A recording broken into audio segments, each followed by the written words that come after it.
Beshem Ha'af, Ben Feruah Kodesh, Ha Elohim Echad, di dalam nama Bapa dan Putra dan Roh Kudus, Allah yang Esa. Amin. Selamat pagi semuanya. Kita akan belajar mengenai filsafat Yahudi yang bersumber dari Alkitab Ibrani. Topik yang akan kita pelajari adalah entitas, keberadaan, wujud, bahasa Ibraninya Havaya. Dan bahasan kita akan menyangkut yang pertama adalah etimologi, yang kedua adalah sumber utama dari entitas, Yod-He Vav-He, Allah sebagai Sang Ada. Topik ketiga, entitas elemen klasik di bumi. Topik yang keempat, entitas makhluk yang bernafas di bumi. Topik yang kelima, entitas perhimpunan kelompok bangsa atau organisasi. Yang keenam, entitas filsafat, hukum, dan pengajaran. Yang ketujuh, entitas abstrak non-materi, yaitu roh. Tentu masih banyak entitas-entitas yang lain, tetapi bahasan ini kita batasi 7 topik saja. Yang pertama kita belajar etimologi pada entitas. Entitas adalah sesuatu yang memiliki keberadaan atau eksistensi, baik secara nyata maupun abstrak. Entitas mencakup being dan keberadaan sesuatu yang hidup. Menurut Kamus Besar Bahasa Indonesia, entitas diartikan sebagai satuan yang berwujud. Entitas dapat berupa objek fisik, organisasi, konsep, bahkan gagasan yang dapat dibedakan atau diidentifikasi dari hal-hal lainnya. Istilah entitas ini digunakan dalam berbagai konteks dan bidang ilmu, termasuk ilmu pengetahuan, hukum, bisnis, filsafat, dan yang lain-lainnya. Entitas dalam bahasa Ibrani, Havaya, arti harfiahnya wujud, keberadaan, existence, dan as it is. Kata Havaya berasal dari akar kata atau sores haya atau hava, yang artinya ada atau menjadi. Topik kedua, kita belajar mengenai sumber utama dari entitas, Yod-He Vav-He, yaitu Sang Ada. Allah sebagai Sang Ada. Nama Tuhan yang suci, Tetragrammaton Yod-He Vav-He, adalah nama favorit Allah di dalam Perjanjian Lama, yang membedakannya dari ilah-ilah yang lainnya. Nama Tuhan dengan aksara Yod-He Vav-He adalah nama yang terbentuk dari verba haya, artinya ada, eksis, to become, dalam tenses imperfect, binyan kal, sehingga nama Yod-He Vav-He arti harfiahnya adalah Sang Ada atau Yang Maha Ada. Dalam hal ini, nama Tuhan Yod-He Vav-He yang berhubungan dengan Havaya, yang artinya wujud, keberadaan, existence, merupakan pemahaman dasar dalam filsafat Ibrani dan keimanan bangsa Israel bahwa Yod-He Vav-He, YHWH, Adonai, adalah sumber dari segala entitas, Havaya, yang ada di alam semesta ini. Dalam tradisi Yahudi, 4 huruf suci tetragrammaton Yod-He Vav-He tidak diucapkan. Terkadang orang-orang Yahudi menggunakan istilah-istilah untuk mengganti nama suci Yod-He Vav-He, di antaranya adalah Hashem, Adonai, Elohim, Shem Hameyuchad, Shem Hameforas, Hakadosh Baruch Hu, Sang Kudus terpujilah Dia, dan Havaya, yaitu entitas, wujud yang mengungkapkan transendensinya terhadap ruang dan waktu. Menariknya, Havaya ini adalah bentuk permutasi, perpindahan, permutasi huruf Yod-He Vav-He. Demikianlah nama Tuhan dirujuk sebagai entitas, Havaya, sebab hanya Tuhanlah sumber dari segala sumber. Dia adalah kausa prima. Tuhan adalah sang penyebab yang pertama dari segala keberadaan.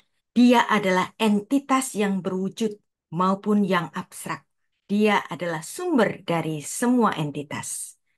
Tuhan tidak tergantung pada siapapun atau apapun juga. Tuhan adalah yang mutlak. Tuhan, Havaya, Sang Ada.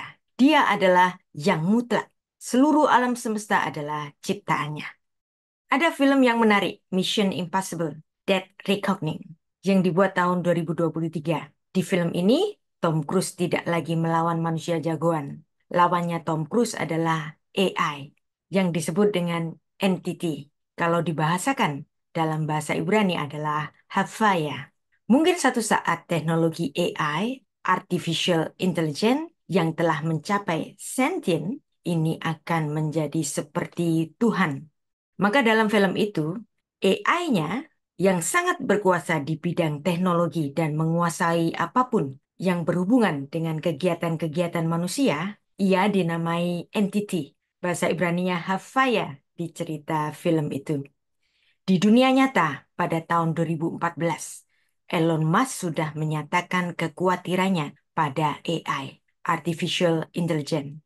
Ia menyebutnya sebagai ancaman eksistensial terbesar, seolah-olah manusia bermain-main dengan memanggil setan, atau seperti main-main jelangkung. Tahun 2022, Elon Musk pernah nge-tweet, Deus Ex Machina, God from the Machine. Elon Musk mengatakan kekhawatirannya bahwa AI bisa menjadi the end of humans. Elon Musk ingin mendorong teknologi hingga batas absolutnya, dari perjalanan pencapaian yang mencapai perjalanan ke ruang angkasa hingga mobil yang dapat mengemudi sendiri. Tapi dalam hal AI, Elon Musk membatasi kecerdasan buatan ini. Sisi sentien dari AI sungguh mengkhawatirkan. Melihat perkembangan teknologi AI yang luar biasa, bisa jadi yang diceritakan di dalam film fiksi Mission Impossible. Adanya komputer AI yang menjadi Tuhan, the entity, Havaya, seperti nama Tuhan Yud-He-Vav-He, akan terjadi. Kapan? Mungkin sebentar lagi. Demikianlah Tuhan menjadi entity, Sang Ada, yang menciptakan segala yang ada di alam semesta ini. Sekarang kita masuk pada bahasan yang ketiga, yaitu entitas elemen klasik bumi. Orang dunia mengenal entitas elemen dasar di bumi. Di antaranya adalah air, mayim. Yang kedua adalah api, ash. Yang ketiga, udara atau angin, ruah. Yang keempat, tanah, adamah. Yang kelima, logam, metal atau bahasa Ibraninya mateket. Yang keenam adalah kayu, bahasa Ibraninya etz. Keberadaan 6 elemen dasar di alam semesta. Semuanya dapat kita temukan dalam kitab Kejadian sebagai kitab genealogi, kitab yang mencatat segala muasal yang ada di alam semesta ini. Keberadaan air dan api terdapat dalam ayat pertama, kitab suci kita, yaitu dalam Kejadian 1 ayat 1. Naskah Ibraninya, Bereshit bara Elohim et hasyamayim ve'et haaretz. Terjemahan bahasa Indonesianya, pada mulanya Allah menciptakan langit dan bumi. Tetapi kata yang diterjemahkan dengan langit, syamayim, menurut filsafat Yahudi merupakan gabungan dari dua kata Ibrani, yaitu esh artinya api, vemayim artinya dan air. Sehingga dapat ditarik pengertian bahwa api dan air diciptakan atau diadakan oleh Allah pada hari pertama periode penciptaan alam semesta. Gabungan Esh Vemayim menjadi lambang dari keadilan yang seperti api dan kebaikan yang seperti air. Keduanya dapat menjadi energi destruktif, sekaligus keduanya dapat menjadi manfaat yang besar bagi kehidupan manusia di bumi. Sekarang elemen yang ketiga, yaitu keberadaan udara, angin. Bahasa Ibraninya ruah. Sudah diadakan Allah pada Kejadian 1 ayat 2. Bunyinya, Vehaaretz, hayetatohu fafohu, vehoshet alpenei tehom, veruah Elohim merachefetz alpenei hamayim. Bumi belum berbentuk dan kosong, gelap gulita menutupi samudra raya, dan roh, ruah bisa diartikan angin atau udara. Allah melayang-layang di atas permukaan air. Menurut Rashi, tahta kemuliaan Allah berdiri di angkasa, melayang-layang di atas permukaan air oleh ruah, yaitu nafas, dari mulut yang kudus. Hakadosh Baruch Hu, Sang Kudus, terpujilah Dia. Dia memberikan perintahnya bagaikan burung merpati yang melayang-layang merah hefets di atas sarangnya.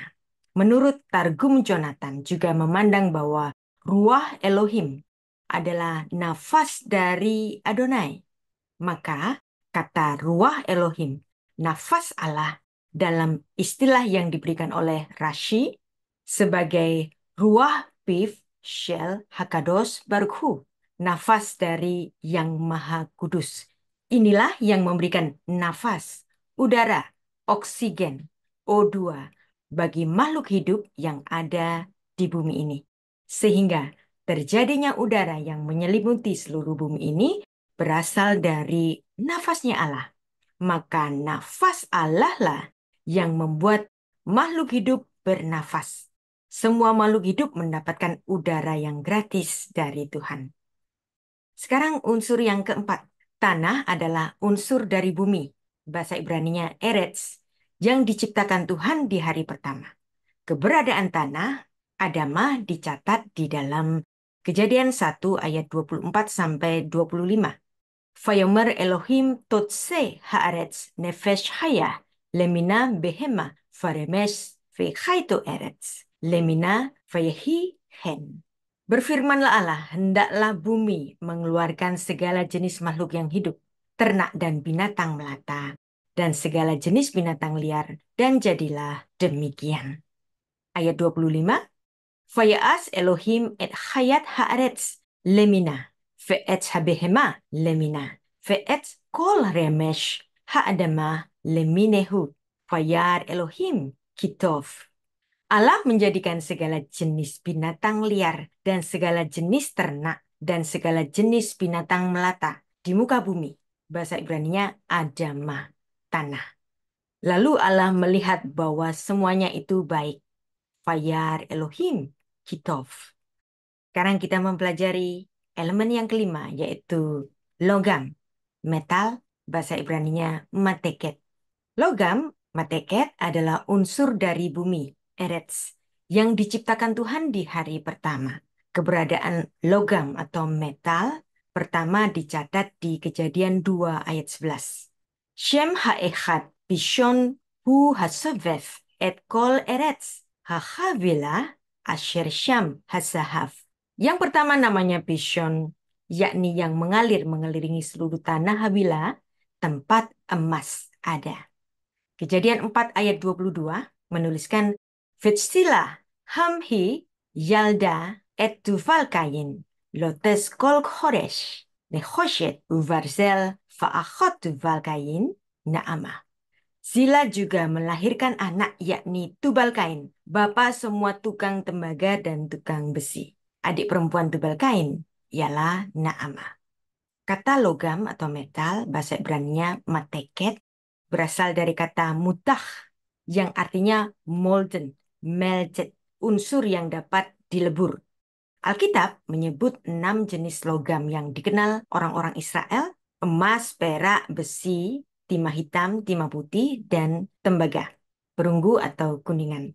Dalam urutan daftar katalog logam, ditulis dalam bilangan 31 ayat 22. Kita baca, et hazahav, et hakasef, et hanekoshet, et habarzel, et habedil, yaitu timah putih. Anda ingat kata bahasa Indonesia bedil yang berisi peluru timah putih? Ternyata dari bahasa Ibrani, bedil. Ve'et ha'ovaret, hanya emas dan perak, tembaga, besi, timah putih, bedil, dan timah hitam. Unsur yang keenam, keberadaan kayu. Bahasa Ibraninya etz yang berasal dari pepohonan dicatat di Kejadian 1 ayat 11 sampai 12. Vayomer Elohim tatse haaretz deshe eshef mazria zera etspri ose pri lemino asher sarovo al haaretz vayehi hen. Berfirmanlah Allah, hendaklah tanah menumbuhkan tunas-tunas muda dan tumbuh-tumbuhan berbiji, segala jenis pohon buah-buahan yang menghasilkan buah yang berbiji, supaya ada tumbuh-tumbuhan di bumi. Dan jadilah demikian. Ayat 12.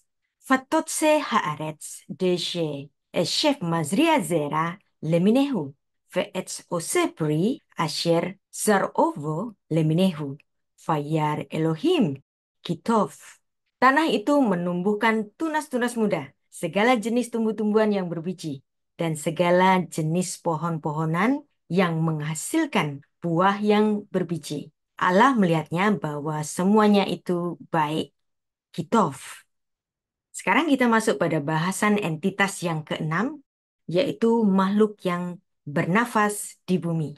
Makhluk hidup tidak terkecuali manusia maupun binatang disebut nefesh chaya, makhluk hidup yang bernafas. Tuhan menciptakan makhluk hidup dicatat di dalam Kejadian 1 ayat 20-22 dan Kejadian 27-28. Manusia diberi mandat Allah sebagai entitas penguasa makhluk-makhluk lainnya di bumi.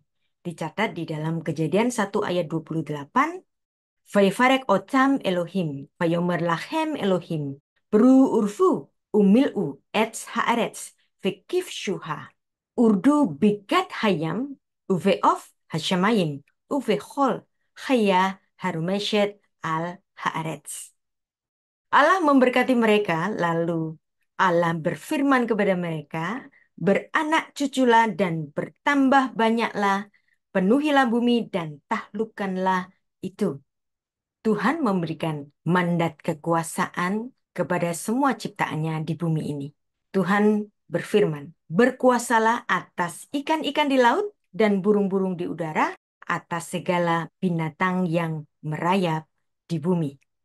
Sekarang kita membahas entitas, yaitu perhimpunan, kelompok, bangsa, dan organisasi. Kumpulan orang-orang sejamannya merupakan entitas atau keberadaan. Contohnya ditulis dalam Kejadian 6 ayat 9, yang dimana Tuhan menjadikan Nuh sebagai entitas baru, sebagai bapak dari semua yang akan dilahirkan, dan menjadi bapak dari bermacam-macam bangsa-bangsa yang ada di dunia ini. Dia menjadi Adam yang baru. Keturunan dari keluarga tertentu juga merupakan entitas. Alkitab menyatakan bahwa bangsa-bangsa dimulai dari lahirnya keluarga-keluarga. Dan itu pun merupakan entitas, keberadaan, eksistensi. Alkitab menyatakan hadirnya bangsa-bangsa bermula dari keturunan satu keluarga. Apabila kitab Kejadian dibagi-bagi dengan memakai rumus yang berulang-ulang, yaitu pernyataan inilah keturunan. Bahasa Ibraninya Toledot. Keturunan dari Nuh, Shem, Ham, Yafet, dan seterusnya.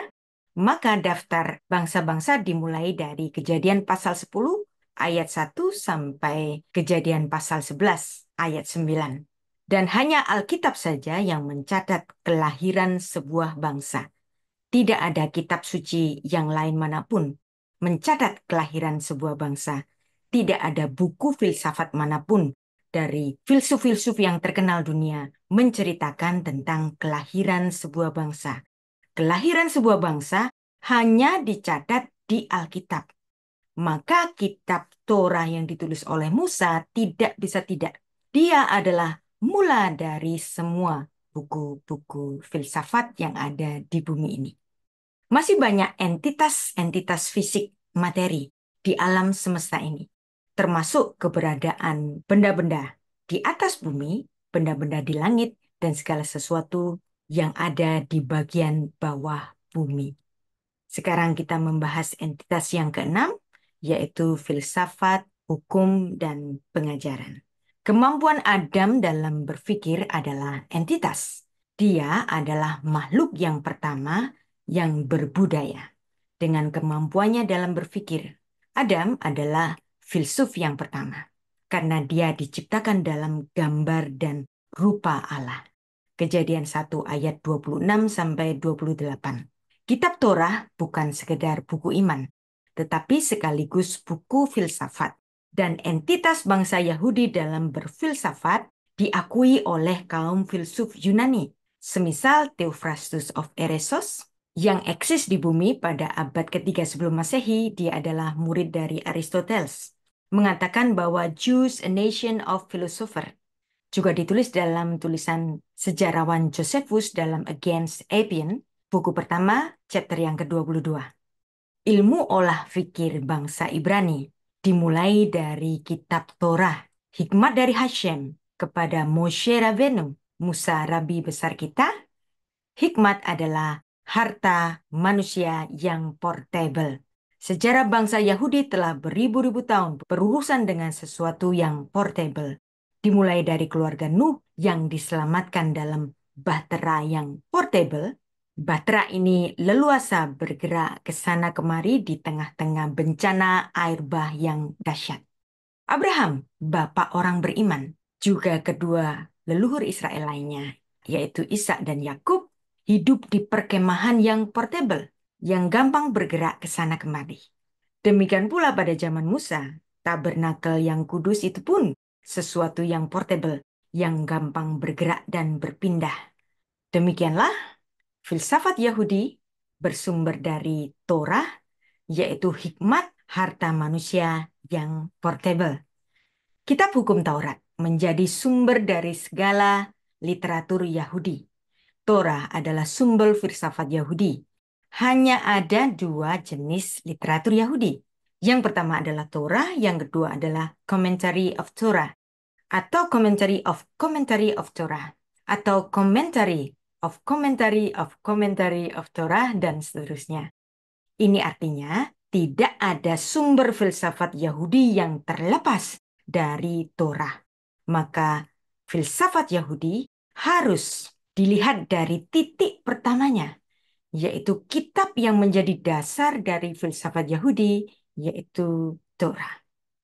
Di dalam Talmud Babilonia, dalam Berachot 63b ayat 12, memberikan pengertian bahwa pemahaman Taurat hanya diperoleh dengan cara belajar secara berkelompok.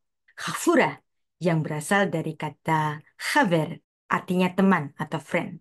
Masing-masing kelompok belajar, mereka akan bersama-sama memeriksa dan mengoreksi kesalahpahaman terhadap kitab Torah satu dengan yang lainnya. Mereka dapat saling mempertanyakan, menajamkan ide-ide satu dengan yang lainnya. Orang Yahudi percaya bahwa mengartikulasikan pikiran seseorang kepada orang lain harus secara berkelompok. Dan ini akan membawa penjelasan dan jawaban yang lebih baik daripada belajar Torah secara sendirian. Dalam mempelajari filsafat Yahudi dan mempelajari Alkitab, ditulis di dalam Amsal 27 ayat 17. Barsel ve varsel yachat, ve ish yachat penei re'ehu. Besi menajamkan besi, orang menajamkan sesamanya. Sekarang kita pelajari entitas yang ketujuh. Entitas abstrak non-materi, yaitu roh. Roh bahasa Ibraninya ruah. Meski secara gramatika bahasa Ibrani merupakan kata benda berbentuk feminin, namun roh adalah sebuah unsur yang tidak bisa dibuktikan secara empiris.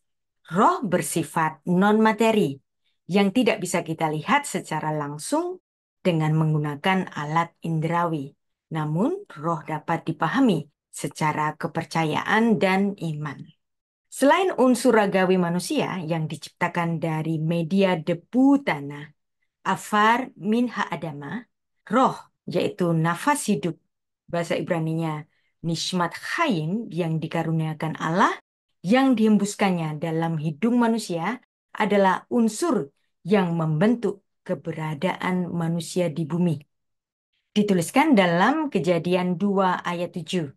Vayitzer Adonai Elohim et ha'adam, afar min ha'adama, vayipak be'apaf nishmat chayim, vayehi ha'adam lenefesh chayah. Ketika itulah Tuhan Allah membentuk manusia itu dari debu tanah dan menghembuskan nafas hidup nishmat chayim ke dalam hidungnya. Demikianlah manusia itu menjadi makhluk yang hidup. Kita percaya bahwa Allah itu roh. Yohanes 4 ayat 24 menuliskan Allah itu roh. Bahasa Yunaninya pneuma, bahasa Ibraninya ruah. Dan barang siapa menyembah dia harus menyembahnya dalam roh dan kebenaran. Ha Elohim ruahu vehamistachafim lo srihim lehishtachot beruah uveemet. Manusia adalah makhluk ragawi yang memiliki roh, tetapi malaikat dan iblis adalah makhluk roh. Mereka adalah ciptaan Tuhan yang turut aktif dalam percakapan-percakapan di dalam sidang ilahi. Salah satunya dalam 1 Raja-Raja 22 ayat 19 sampai 23. Bicara tentang penghakiman Ahab yang dibicarakan di dalam sidang ilahi yang melibatkan malaikat-malaikat surgawi termasuk ada roh dusta di dalamnya. Kita baca. Kata Mika, sebab itu dengarkanlah firman Tuhan. Aku telah melihat Tuhan sedang duduk di atas tahtanya, dan segenap tentara surga berdiri di dekatnya, di sebelah kanannya dan di sebelah kirinya. Ayat 20. Dan Tuhan berfirman, siapakah yang akan membujuk Ahab untuk maju berperang, supaya ia tewas di Ramot Gilead? Maka yang seorang berkata begini, yang lain berkata begitu.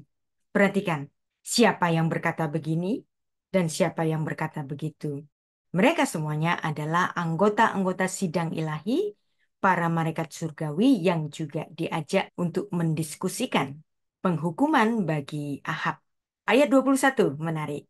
Tuhan bertanya kepadanya, dengan apa? Ayat 22. Jawabnya, aku akan keluar menjadi roh dusta dalam mulut semua nabinya. Lalu Tuhan berfirman, biarlah engkau membujuknya dan engkau akan berhasil pula. Keluarlah dan perbuatlah demikian. Ayat 23. Karena itu sesungguhnya Tuhan telah menaruh roh dusta ke dalam mulut semua nabimu ini. Sebab Tuhan telah menetapkan untuk menimpakan malapetaka kepadamu. Perhatikan dalam 1 Raja-Raja pasal 22 ayat 19 sampai 23 ini. Roh dusta ini dapat dianggap sebagai salah satu alat iblis, yaitu roh jahat yang diutus Allah untuk menghukum Ahab dan para nabi palsu dalam dosa-dosa mereka. Jadi demikianlah kita sudah membahas makna entitas, baik yang real maupun yang abstrak. Entitas abstrak yang lain bisa berupa konsep atau bahkan gagasan yang dapat dibedakan atau diidentifikasi dari hal-hal yang lainnya. Istilah entitas ini digunakan dalam berbagai konteks dan bidang ilmu, termasuk ilmu pengetahuan, hukum, bisnis, filsafat, dan yang lain-lainnya. Demikian untuk menjadi tambahan pengetahuan kita bersama. Beshem Ha'af, Ve'aben, Ve'ruach HaKodesh, Ha Elohim Echad. Di dalam nama Bapa dan Putra dan Roh Kudus, Allah yang Esa. Amin.